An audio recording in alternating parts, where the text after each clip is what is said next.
Medinine homeopathy and Ayurveda అభిమానించే ప్రేక్షకులకు నా నమస్కారాలు. I'm senior consultant homoeopathic physician.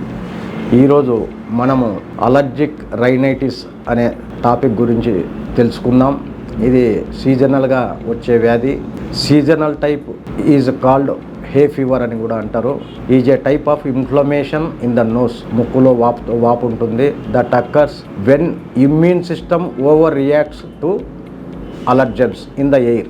మనకు ఏవైతే సరిపడని అలర్జన్స్ ఎయిర్లో ఉంటాయో వాటి వల్ల ఈ అలర్జిక్ రైనైటిస్ అనేది వస్తుంది. Mostly pollen, pet hair, dust and change of weather వల్ల కూడా చాలామందికి వస్తూ ఉంటుంది. ఇందులో సిమ్టమ్స్ లక్షణాలు ఎలా ఉంటాయి అంటే రన్నీ ఆర్ స్టిఫీ నోస్. ఎందుకంటే ఎప్పుడు జలుబుతో కారుతూ ఉంటుంది.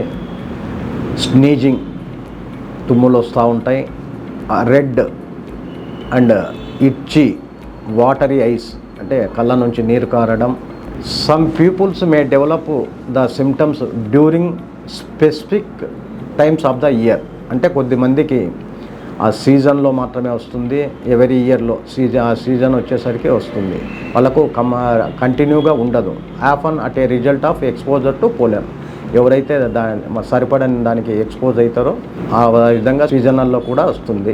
Many people with allergic rhinitis also have asthma and allergic conjunctivitis and atopic dermatitis. ఇది మామూలుగా 20 to 40 years ఏజ్లో వస్తుంది. ఇది వంశపారపర్యంగా కూడా వచ్చేదానికి అవకాశాలు ఉన్నాయి. ఎన్విరాన్మెంటల్ ఫ్యాక్టర్స్ వల్ల కూడా వస్తుంది. అయితే ఇది డయాగ్నోస్ ఎలా చేసుకోవచ్చు అంటే బేస్డ్ ఆన్ సిమ్టమ్స్. మన సిమ్టమ్స్ ఆధారంగా స్కిన్ ప్రిక్ టెస్ట్ అని ఉంటుంది. Plus blood test for specific antibodies. దీని ద్వారా మనం తెలుసుకోవచ్చు అలర్జిక్ రైనైటిస్. అయితే దీనికి సీజనల్ అలర్జిక్ రైనైటిస్ ఎక్కువగా చాలామందిలో ఉంటుంది. అంటే వింటర్ సీజన్లో ఎక్కువ వస్తుంది.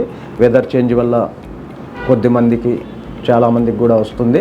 సో మన హోమియోపతికి వచ్చేసరికి చాలా రకాల మందులు ఉన్నాయి. So for example arsenicum album, aconite, allium cepa, euphrasia, ఇలా చాలా రకాల మందులు ఉన్నాయి. హోమియోపతి డాక్టర్ను సంప్రదించి ఈ అలర్జిక్ రైనైటిస్ ఉన్న వాళ్ళు సంప్రదించి ఈ హోమియోపతి మందులు తీసుకుంటే వితిన్ షార్ట్ పీరియడ్లో మనకు ఉపశమనం పొందవచ్చు.